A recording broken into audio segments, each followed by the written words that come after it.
तुझे सब कुछ दिया, तुझे सब कुछ किया, तुझे सब कुछ दिया, तुझे सब कुछ किया, नाम ना दिया, ना दिया, ना दिया, ना दिया, ना दिया, ना दिया, ना दिया, मेरा ना दिया, ना दिया, ना दिया, मेरा ना दिया।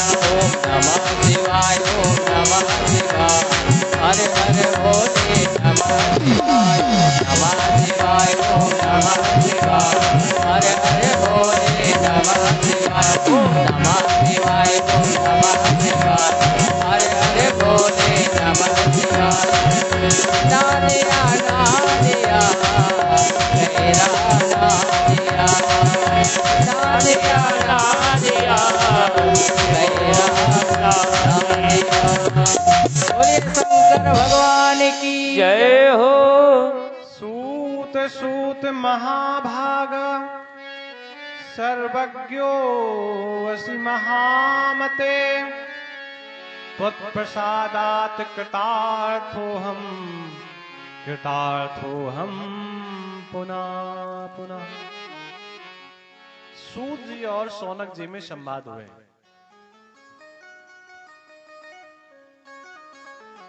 अभी थोड़ी देर पहले हम चर्चा कर रहे थे कि राम और सीता, कृष्ण और राधा, इनमें संवाद नहीं मिलते।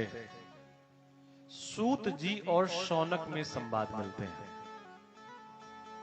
और सबसे अधिक और कहीं संवाद मिलते हैं तो वो शिव और पार्वती के संवाद है। शिव और पार्वती के संवाद, जो शिव और पार्वती के मध्य के संवाद हैं, उसे ही राम कथा कहते हैं। और जो ब्रह्मा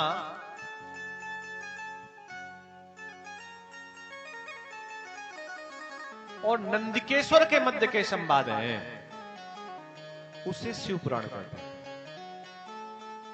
शिव पुराण सबसे पहले श्रवण किसने कराई, सुनाई किसने? नंदी जी ने। नंदी ने ही क्यों सुनाई शिव पुराण सबसे पहले? उसका एक ही कारण है कि भगवान महादेव बिना नंदी के नहीं रहते। जहां भगवान महादेव का मंदिर होगा वहां नंदी अवश्य होंगे। या यूं समझिए, बिना नंदी के भगवान महादेव कहीं जा भी तो नहीं सकते। ये भी तो है। और जितनी बातें घर के मालिक के ड्राइवर को पता होती मालिक के बारे में, उतनी बातें उनकी पत्नी को भी नहीं पता होती हैं। क्योंकि ड्राइवर बराबर साथ रहता है ना, बराबर साथ रहता है। नंदी जी बिना, महादेव बिना नंदी के कहीं जाते नहीं हैं, और नंदी महादेव को एक क्षण के लिए छोड़ते नहीं हैं। जो शिवलिंग की प्रतिमा होती है, इस शिवलिंग में जिधर जल गिरता है उसकी दिशा उत्तर होती है। और जब हम शिवलिंग पे बैठ करके ऐसे बैठे कि जो जल गिरे वो हमारे सीधे सामने हो, तो इसका मतलब हम दक्षिण को पीट करके बैठे होंगे, तभी तो ऐसा हो सकता है। और जो शिवलिंग में पूरब का हिस्सा होता है, कौन सा हिस्सा? पूरब का, जहां पर सूरज की पहली किरण सबसे पहले जाकर के पड़ती है, उसी तरफ भगवान महादेव का मुख है।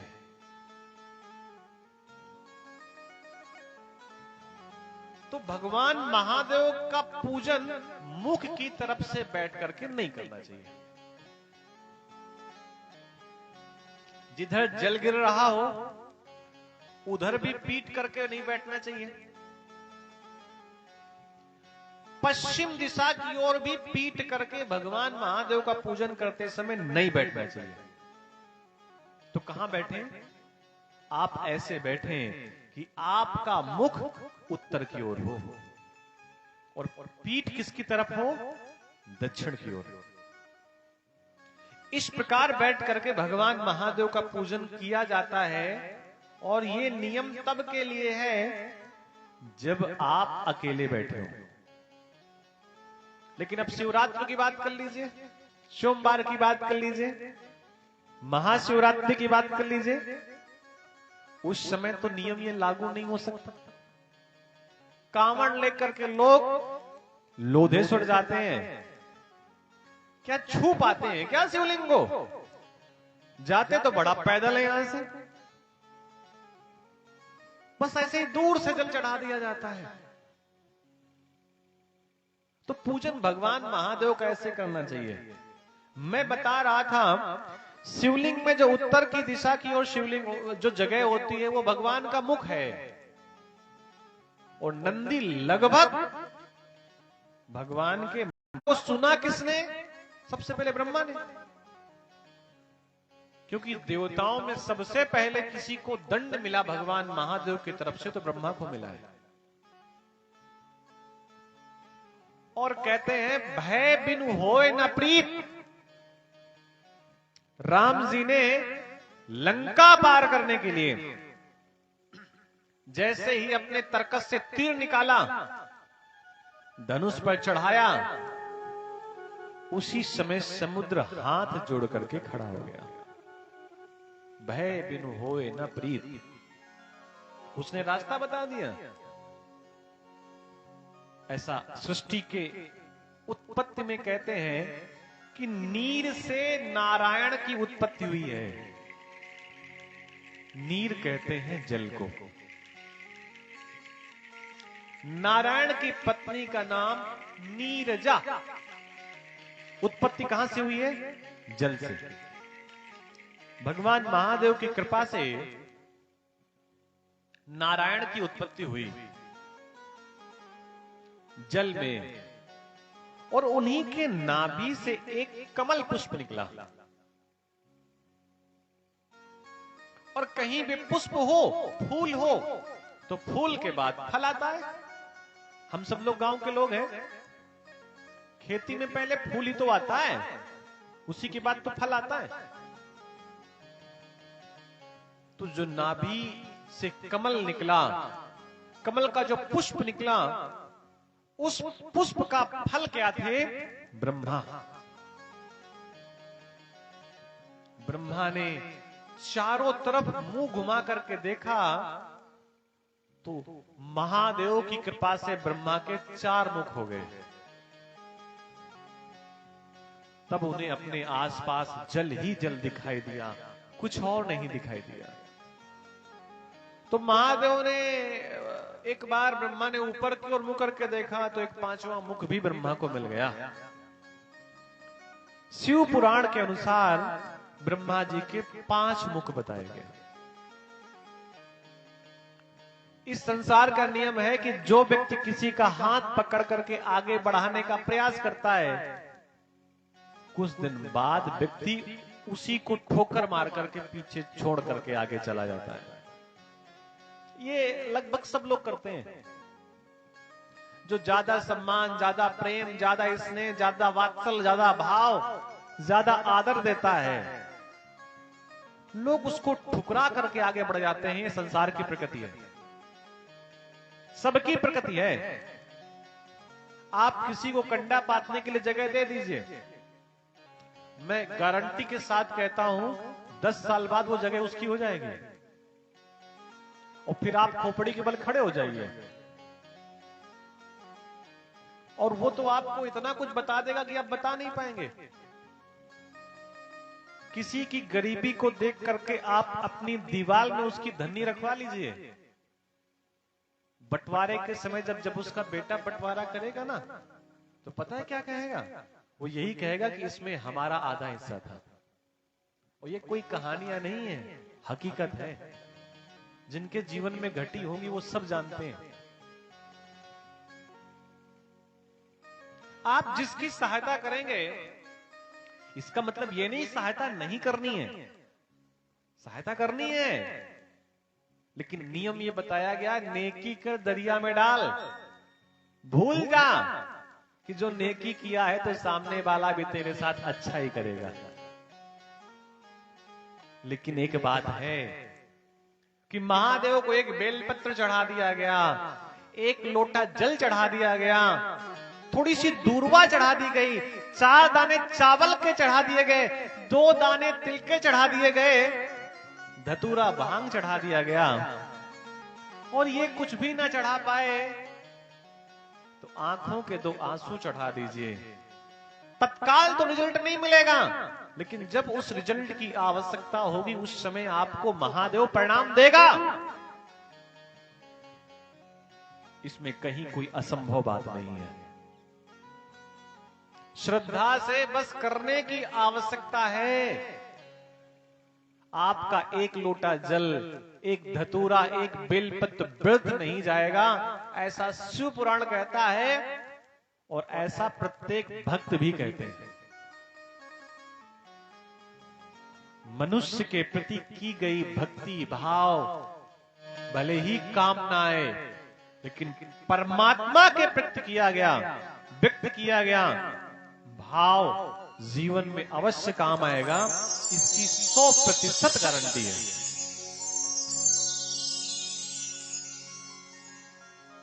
भगवान ब्रह्मा जी को लगा कि हम ही सब कुछ है। कमल की डंडी पर घुस करके इसकी उत्पत्ति कहां से हुई है जानने का प्रयास किया। लंबे समय तक करते रहे, लेकिन जान नहीं पाए कि कमल की गहराई क्या है। असंभव है, समुद्र की गहराई नापना कठिन है, संसार की गहराइयां भी नापना कठिन है, किसी के बारे में जानना भी बहुत कठिन है। जीवन भर लोग किसी के साथ रहते हैं, लेकिन उसको पूरी तरह पहचान नहीं पाते। कुछ समय बाद 2 शब्द निकले, ता और पा, श्रवण हुए, सुनाई दिए ब्रह्मा जी को। तात्पर्य एक ही था कि तप करिए। एक बात याद रखना, किसी भी कथा में या किसी भी देवताओं के प्रति आप देखेंगे तो बिना तप के संसार में किसी को कुछ नहीं मिला है। जिस पत्थर पर जितने अधिक चोटें पड़ी हैं, वही पत्थर की प्रतिमा उतनी ही अधिक पूजनीय भी बनी है। मकाई बोलते हैं ना, आप अगर किसी खेत से खरीदेंगे तो आपको 5 रुपए का मिल जाएगा, किसी ठेलिया से खरीदेंगे तो 10 रुपए का मिल जाएगा।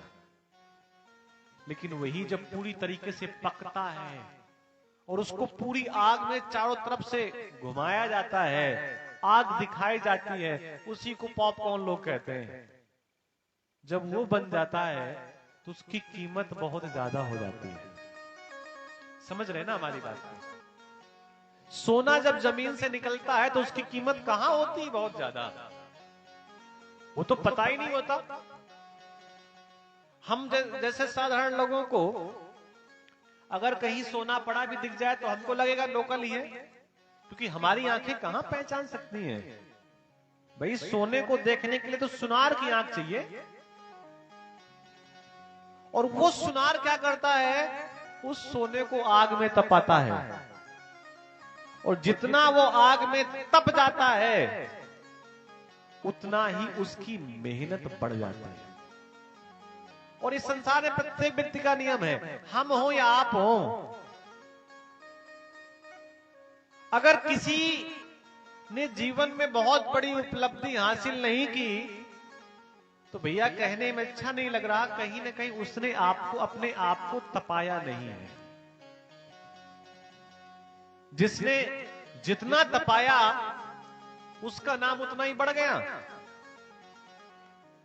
उत्तर प्रदेश के एक व्यक्ति ने अपने आप को इतना तपाया कि उस व्यक्ति के साथ एक नाम जुड़ गया, धरती पुत्र। आगे नाम लेने की आवश्यकता नहीं है, धरती पुत्र नाम जुड़ गया। कितनी बड़ी पदवी है। अरे धरती को तो सब पुत्र हैं, लेकिन धरती पुत्र, जिसने अपने आप को जितना तपाया, ब्रह्मा ने भी तप किया है, विष्णु ने भी तप किया है, और शिव तो शमशान में इसीलिए रहते हैं, वीराने में इसीलिए रहते हैं, जंगल में इसीलिए रहते हैं कि तप करने में कहीं कोई बाधा ना आए। तपस्या का यह परिणाम है। लेकिन कोई कहते तपस्या का मतलब यह है कि किसी पानी में खड़े होकर के राम नाम जपो ना, ये तो बहाना है जीवन का। तपस्या का मतलब है कि साल भर पूरी मेहनत से कमाओ और जब उसका परिणाम मिले तो उससे भगवान की कथा करवाओ। ये असली तपस्या है। केवल कथा करवाना ही तपस्या नहीं है। हमारे यहां जब का से कबूतर पढ़ाया जाता है तो वेदशालाओं में कहा जाता है का से कबूतर नहीं होता, का से होता है कमाओ,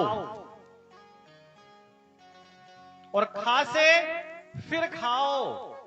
पहले खाओ नहीं, पहले कमाओ फिर खाओ।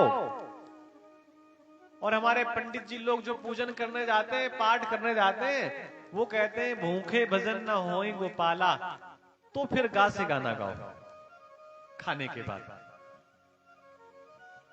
और जब गाना गाओगे तो मन प्रसन्न हो जाएगा, तो फिर क्या करो, घर चले जाओ। औरंगा माने कुछ नहीं, यानी कि रात में आराम करो, विश्राम करो, अगले दिन की फिर तैयारी करो। तो बिना तप के भैया संसार में कुछ नहीं है।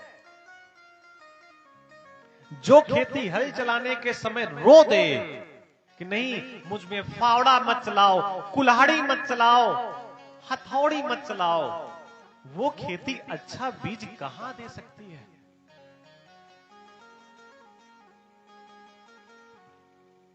तो भैया तप तप दो शब्द सुनाई दिए ब्रह्मा को। कहने का मतलब है ब्रह्मा भी आशीर्वाद, अगर हिरण्यकश्यपु, हिरण्याक्ष, रावण, विभीषण, इनको भी अगर आशीर्वाद देते हैं तो तप के बदौलत, किसी और व्यवस्था की बदौलत आशीर्वाद नहीं देते। आप जब कुंभ में जाते हैं और कुंभ में आपको हजारों महात्मा मिलते हैं, वो आपके सर पर हाथ रख देते हैं कि जाओ आपकी मनोकामना पूरी हो जाए, तो उनके हाथ में वो बल कहां से आता है? वो तपस्या का बल है। उन्होंने तप किया है और उस तप के बदौलत वो कह देते हैं कि जा तेरा कल्याण हो जाएगा।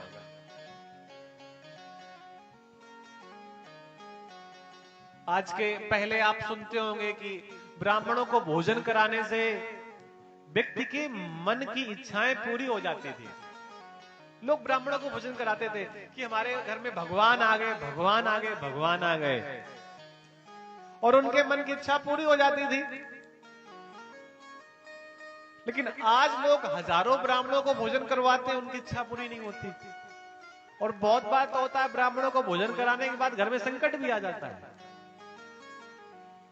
ऐसा क्यों? क्योंकि पहले ब्राह्मण संध्या वंदन करते थे, आचार विचार आहार व्यवहार में संयम रखते थे। किसके यहां खाना है, किसके यहां नहीं खाना, सुबह शाम जप करते थे, तप करते थे, तब उनके द्वारा किए गए भोजन का परिणाम व्यक्ति को मिलता था। आज लोग महामृत्युंजय जब करवा रहे हैं, राहु का करवा रहे हैं, शनि का करवा रहे हैं, बोलते फायदा ही नहीं मिलता। तो फायदा कैसे नहीं मिलेगा? क्यों नहीं मिलेगा? क्योंकि जब करने वाला ब्राह्मण रास्ते में कहीं समोसा खा रहा है, कहीं जलेबी खा रहा है, कहीं पानी पूरी खा रहा है। खाना आवश्यक है, उसमें कोई अपरहेज नहीं है, लेकिन कब खाना है कब नहीं खाना ये नियम है। किसके यहां का खाना है किसके यहां का नहीं खाना ये नियम है। किसके यहां का नहीं खाना इसका मतलब किसी जाति से नहीं है, इसका मतलब उसके व्यवहार से है। कुंभ में लगभग 60 साल पहले कुछ संत महात्मा भोजन करने गए। 60 साल पहले की घटना मैंने कथा में श्रवण की थी। थाली पर सुंदर भोजन परोसा गया। संत महात्मा जैसे ही निवाला तोड़ करके मुख के पास ले जाने लगे, उस भोजन में मछली की खुशबू आई। किसकी खुशबू आई? मछली की। ऐसा लगा कि इस भोजन में मछली पड़ी हुई है। संत महात्माओं ने थाली सरका दी, हमें नहीं खाना, इसमें मांस पड़ा हुआ है। बुलाया गया बनाने वाले रसोइयों को कि भैया आप बताओ आकर के कि इसमें क्या मांस पड़ा है क्या, समझने का प्रयास करना। रसोइयों ने कहा मैं ईश्वर की सौगंध खा करके कहता हूं कि इस भोजन में मांस नहीं पड़ा, मछली नहीं पड़ी। महात्माओं ने कहा नहीं, खुशबू तो आ रही है। अगर पड़ी नहीं होती तो खुशबू नहीं आती। लेकिन पूरे निरीक्षण के बाद पता चला कि उसमें मछली नहीं थी। तो महात्माओं के दिमाग में आया आखिर मछली की खुशबू कहां से आई। महात्माओं ने पूछा ये बताओ ये भोजन किसने बनवाया है। तो मालूम पड़ा कलकत्ता का एक व्यापारी जिसका व्यापार समुद्र का था। उस समुद्र में व्यापार क्या करता था? मछलियों का पकड़ने का और बेचने का।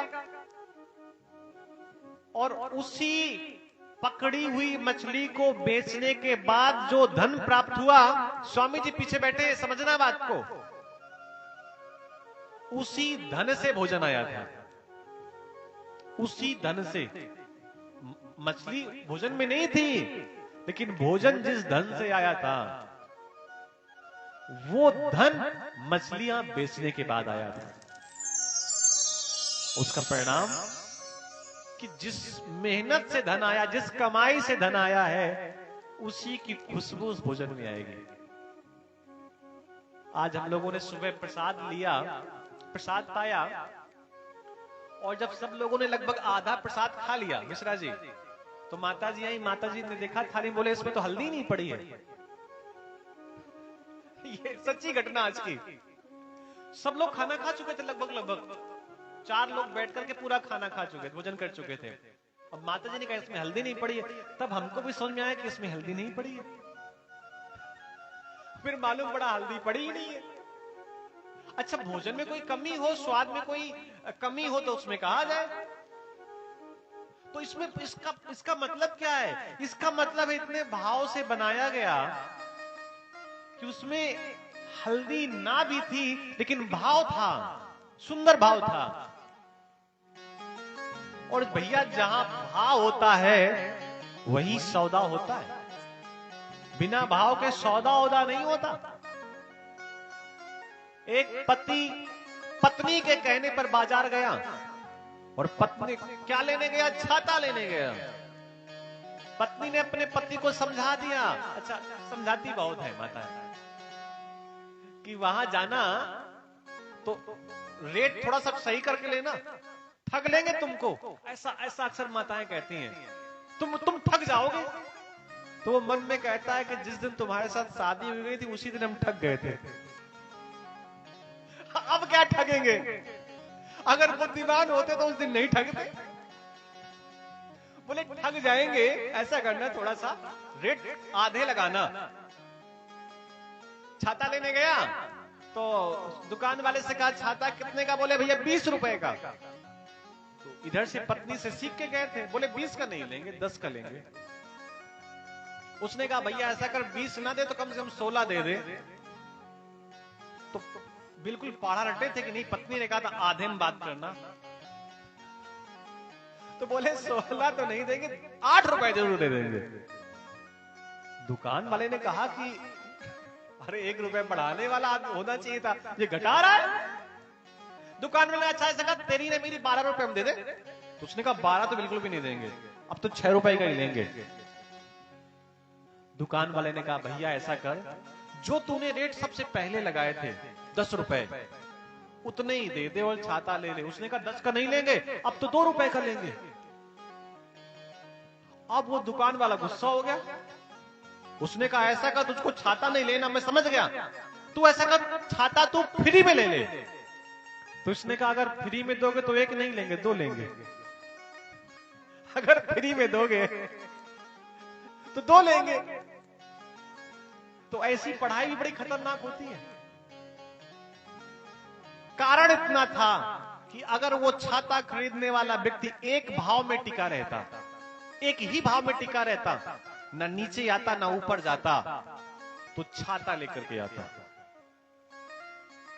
लेकिन जब वो भाव में टिका नहीं, भाव में रुका नहीं, भाव में अटका नहीं और बिना भाव के भटकता रहा, तो परिणाम में कुछ हाथ नहीं आया।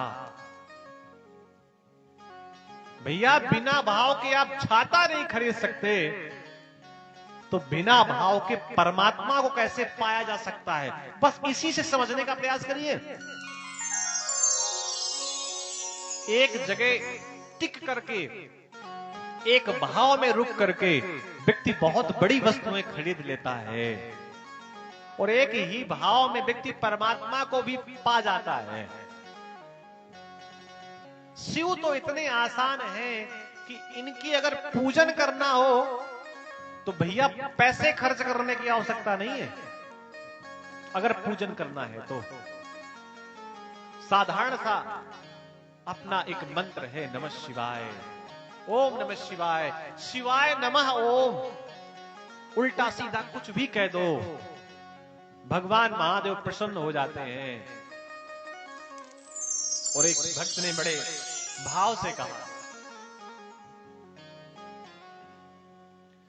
कुछ ना बिगड़ेगा तुम्हारा शिव शरण आने के बाद। कुछ ना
बड़े भाव से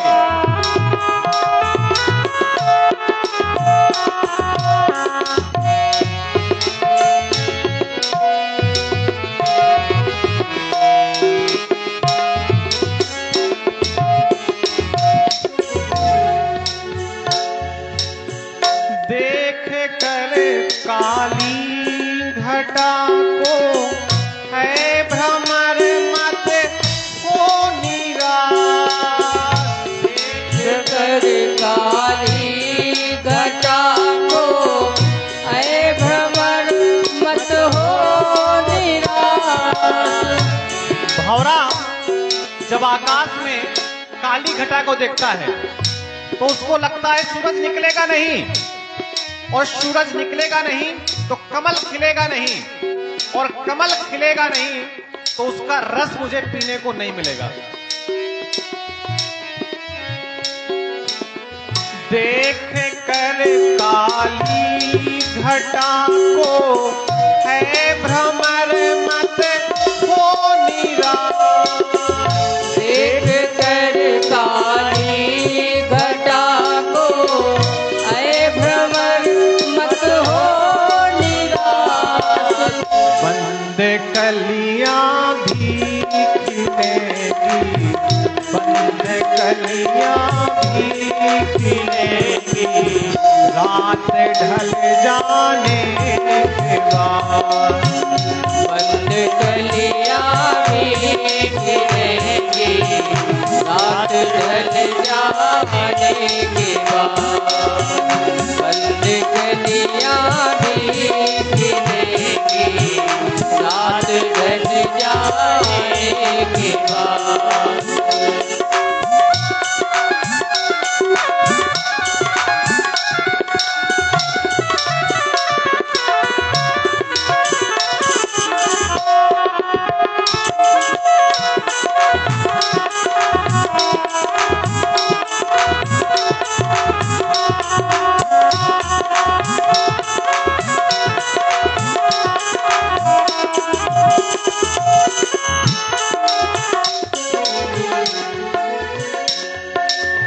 प्रेम के मंजिल के राही कष्ट पाते हैं मगर, प्रेम के मंजिल में राही कष्ट पाते हैं मगर।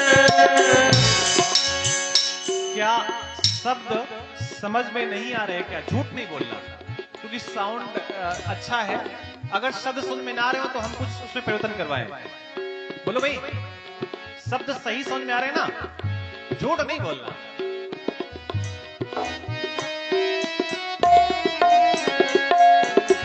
प्रेम के मंजिल के राही कष्ट पाते हैं मगर, प्रेम के मंजिल के राही कष्ट पाते हैं जगर। बीज फलता है सदा, बीज फलता है सदा, मिट्टी में मिल जाने के बाद। बीज फलता है सदा, मिट्टी में मिल जाने के बाद। बीज फलता है सदा, मिट्टी में मिल जाने के बाद।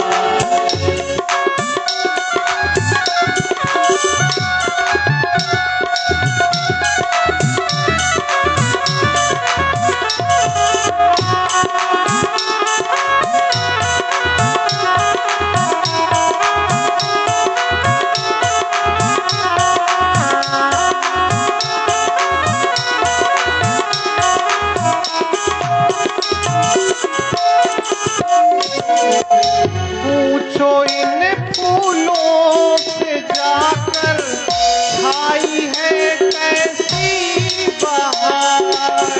पूछो इन फूलों से जाकर छाई है कैसी बहार।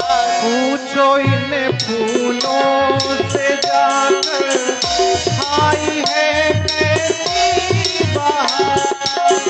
पूछो इन फूलों से जाकर छाई है कैसी बहार। कब तलक कांटों पे सोया, कब तलक कांटों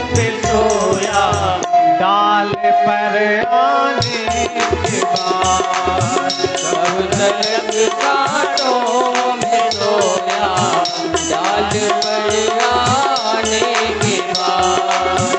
कब तलक कांटों में सोया, डाल पर आने के बाद।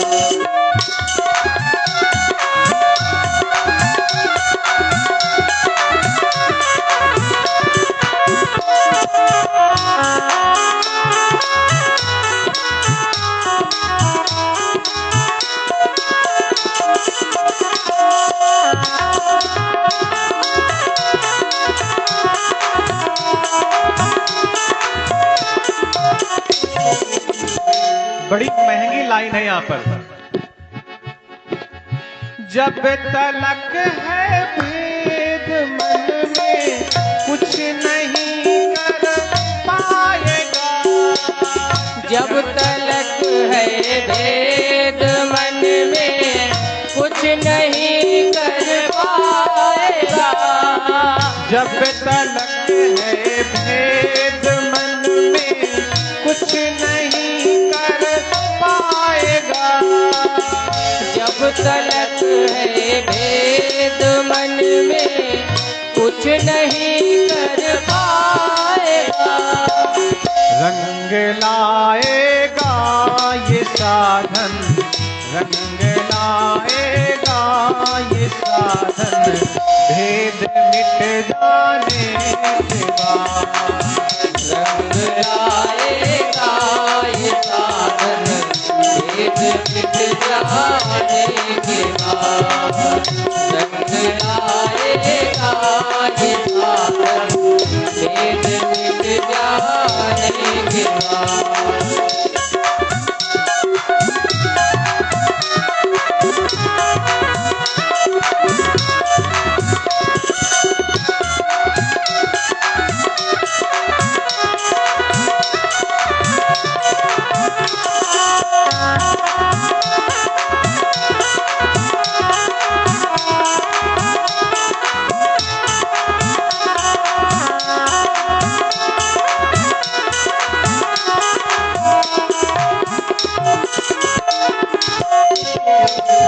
प्रेम कर निष्काम निर्मल, नाम ले शिव राम का। नाम ले शिव राम का, नाम ले शिव राम का। प्रेम कर निष्काम निर्मल, नाम ले शिव नाम का। नाम ले शिव राम का, नाम ले शिव राम का। सूखी बगिया फिर खिलेगी, सूखी बगिया फिर खिलेगी, ऋतु बदल जाने के बाद।